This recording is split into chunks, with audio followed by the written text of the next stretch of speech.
Coming up in the news, another COVID death confirmed on Grand Bahama. A new system put in place for last-minute shoppers. And a Bahamian living in Italy has some advice for Bahamians here at home. The Bahamas Tonight, the Northern Edition, starts now. This is the Bahamas Tonight, Northern Edition.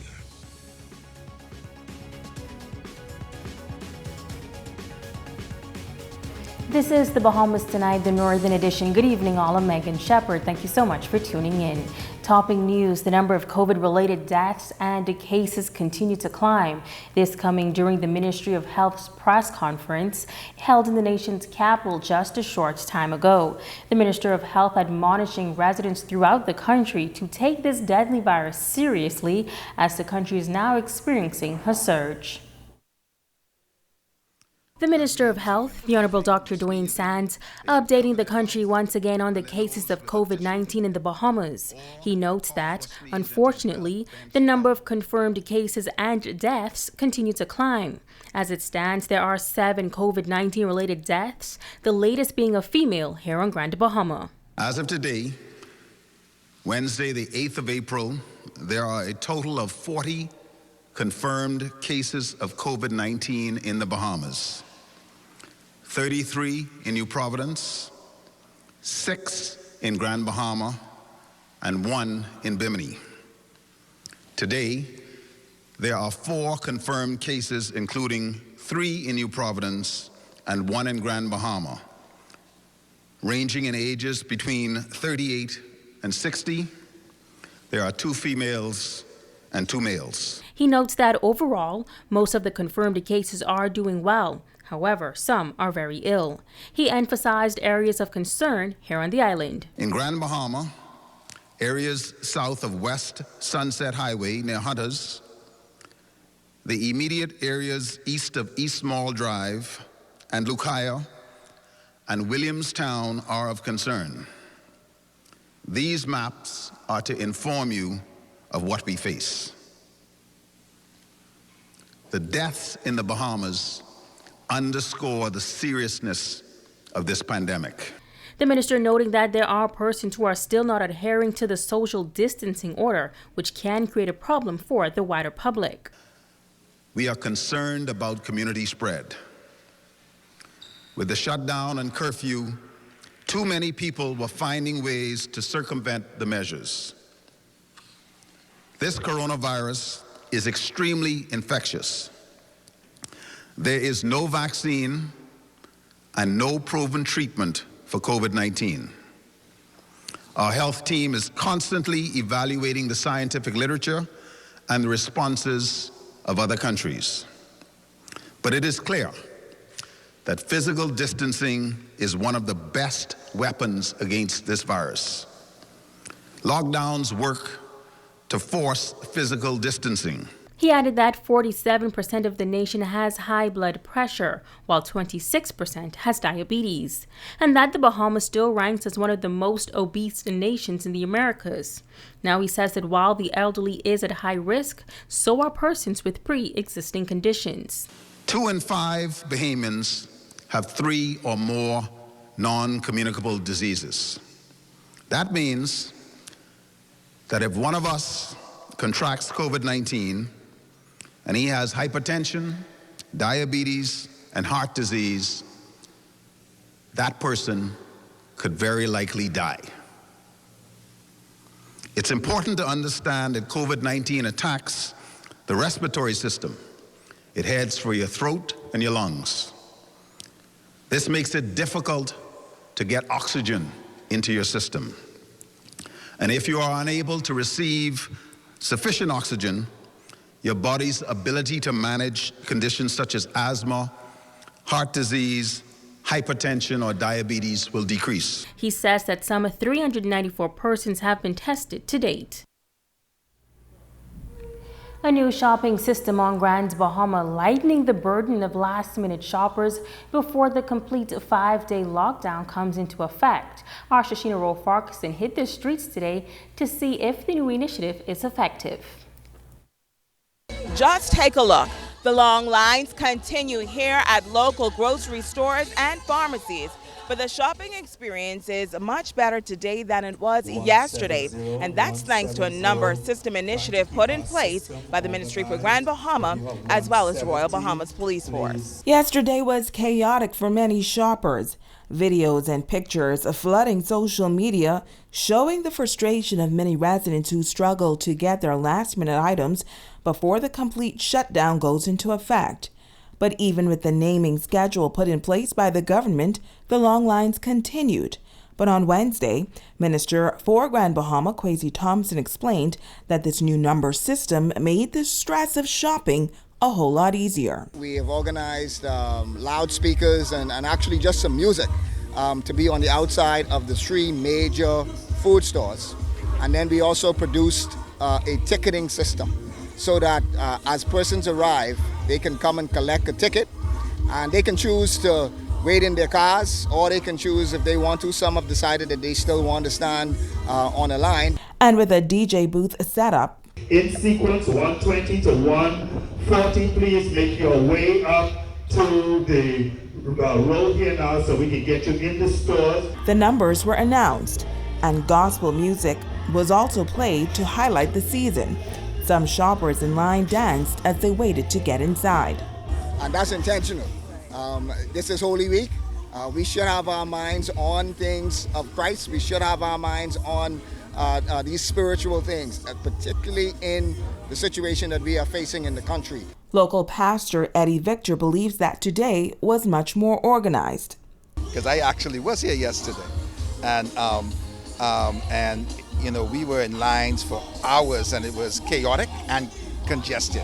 And so this system is very smooth and very organized. Now here at Sawyer's Fresh Market, the situation basically was the same, and police officials say what pleased them most was the fact that residents in line were adhering to social distancing. You look here, you'll see the distance between the persons waiting online to go in the store, and most of the people wearing masks, and I think they're doing fairly well. They're saying that it's well organized, and they don't stand in line long. There's no shoving, no pushing, no fighting, but everybody seems to be behaving themselves.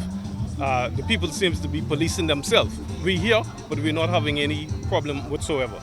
Minister Thompson says after tomorrow, his team will assess the effectiveness of the number system and will make a decision to continue this initiative moving forward.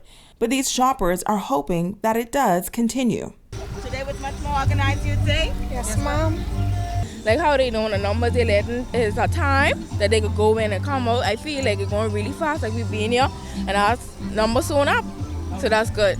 I like how they doing it. We've been here from 5:45 a.m. Wow. Yes, that is a wow. But do you like this new number system? Yeah, I like this better than the alphabetical. That's not working, but this is much better. And then you get to listen to your music and sit with your family. Yes, that's it. And they allow the senior citizen like me. I got already mine. I'm just waiting for my friends to get their numbers called. It's better compared to like in Solomon like that. They don't have that's our number. Bye, thank you. And so this one is way better. Whoever came up with this, they help the people. Now, as per the emergency order, shops will remain open until 10 p.m. tonight. Police officials are encouraging residents to come out and shop if you need to. They say that they will be out in full force to ensure that residents on the lines are continuing to adhere to the social distancing rules, as well as ensure that your safety is maintained. Shashina Rolf-Arkason, ZNS Network News. The Ministry of Finance posting a statement regarding price gouging on social media recently, encouraging persons to file complaints with the Consumer Protection Commission if they have concerns regarding a hike in food prices during this time. A WhatsApp message can be sent to consumer hotline number 376-1157 or emails at info@cpcbahamas.org. Now, officials of the Price Control Commission noting that the Consumer Protection Commission has seen the outcry from the Bahamian consumers on the price of eggs. It states that the duty on eggs is 30% plus 12% fat. The control retail markup is 10%. Price Control Commission inspectors obtained invoices from the local suppliers and the U.S. invoices to verify the contents. It notes that the prices are high, but the retailers are not making any profits from eggs. In addition to the egg situation, there is also the same problem with Lysol products, hand sanitizers, and rubbing alcohol. Again, the statement notes that because the coronavirus is in the U.S., the demand for these items are extremely high, hence the hike in prices increasing starting in the USA. The government ordered to prohibit large gatherings affecting the traditional Sunday services at churches throughout the country. Tonight, President of the Grand Bahama Christian Council is sharing how the transition has been for local pastors. Due to strict limitations on large gatherings, pastors across the nation having to adjust how they deliver the word over the past few weeks. President of the Grand Bahama Christian Council, Reverend Dr. Robert Lockhart, says he has been in touch with local pastors who say it has been quite an adjustment for some. For some churches, it's not a major adjustment. Their membership have been accustomed to that, that even though when they attended church regularly, the services were still made available online via streaming. Then, of course, you've had some churches who, for them, it's very new, and some churches did not have all the mechanisms in place to do that. So some churches were able to do it from their sanctuaries. But another adjustment we've had to deal with is once I think, which would have been probably the total lockdown where you were not allowed to leave your homes at all on the weekend, then those churches that were doing streaming from their sanctuaries and where they have most of their equipment found that to be a challenge. He says that if these lockdown and limitation orders continue for an extended period of time, he is hoping that the government will allow some consideration for the reopening of churches. Noting the recent chaos at some food stores, Reverend Lockhart says that he believes that churches can exercise more order. We believe that in our church settings, we can maintain better order than they've been maintaining in some of the food stores, but that we believe that that is something we'll probably ask the government to look at some consideration of, allowing us some opportunities to return to our houses of worship, because we believe as pastors that we can maintain the proper distancing protocols that have been put in place, make sure that all of our people wear masks, make sure that no handshaking and hugging and interaction in that way is taking place, because we believe that in God's house we could probably maintain even better order than what we've seen taking place in the food stores lately. Now, as Good Friday and Easter Sunday are coming up this weekend, a significant period on the Christian calendar, Reverend Lockhart says he is encouraging all Bahamians to find a church online to worship and give God thanks. But for this Good Friday and Easter Sunday, we are going to give full cooperation to the said order, but we'll also see if there'll be some allowances for the pastor and those few persons that would accommodate him or her in making the streaming possible for those that have to do it from their church facilities. Easter Sunday is a very important day on the calendar for us as a Christian nation and for the church, and we would want for every Bahamian, especially every Grand Bahamian, to have access to the church choice and pastor of their choice so that they can also be ministered to. And so I just want to say that. So I would say to all of our pastors, as much as you can, get it out to your people, encourage your people to get it out to their friends, and be able to go online. He is calling on all Bahamians to stay in prayer, especially during this pandemic. May God bless you, and I want to encourage all of our pastors and churches, let's continue to minister God's word during this time and encourage our people to continue to give God thanks and to remember that the grace of God and the salvation of God is still available to each and every one of us, and God's word cannot be hindered, cannot be locked down. It's still available for us to be blessed. And so I want to say happy Easter to each and every one of us. Let's continue to be praying for our government, for all of those people that work in the health area. Let's continue to pray for all those, praying for them, all the people that still have to continue to work. As the community of East Grand Bahama works to bring that hurricane-ravaged area back to a state of normalcy, we spoke with Chief Counselor Donovan Bowe to find how persons living in that district are dealing with COVID-19. Rumiko Knowles has more.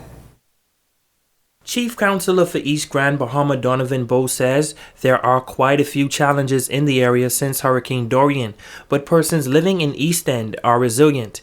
He says in the far eastern communities, access to running water is a challenge, and many persons are receiving water through the various water stations set up by NGOs. As it relates to the COVID-19 pandemic, he says they are preparing for the extended lockdown period. The residents that I would have spoken with have all made the necessary preparations, which include getting fuel for their generators, as well as food supplies for their homes, and they are prepared to adhere to what is being put forth from the various authorities as to how we're going to win this war against COVID-19. Now, with regard to the social distancing aspect, he says many of the persons living in the tight-knit community are displaced, but they are looking to return. East Grand Bahamians are very resilient people, and I do believe that we will rebuild, and it will be a rebirth of the district, and we will definitely come back stronger. We're having our challenges at the moment in relation to power supply, but once power would have been restored to the area and water is restored throughout the area, then I think we'll be well on our way to moving a bit faster in terms of recovery. He says at present, local government is on the ground working daily, and he's confident that East End will return better than it was before. Local government is working feverishly to restore signage to the communities, as ensuring that each communities have their signs replaced, as well as working with various organizations in beautification projects to ensure that residents feel a sense of pride with their communities. There's been a lot of destruction, a lot of buildings and homes would have been demolished, and right now it's a lot of vacant land. So we want to ensure that the area is kept clean, free of debris, and we're ensuring that that's done through our community cleanup, as well as the monthly cutting of the roadsides, as well as garbage collection, to ensure that there's continuity with the services that we're responsible for. Rumiko Knowles, ZNS Network News. Stay with us, there's more news right after this break.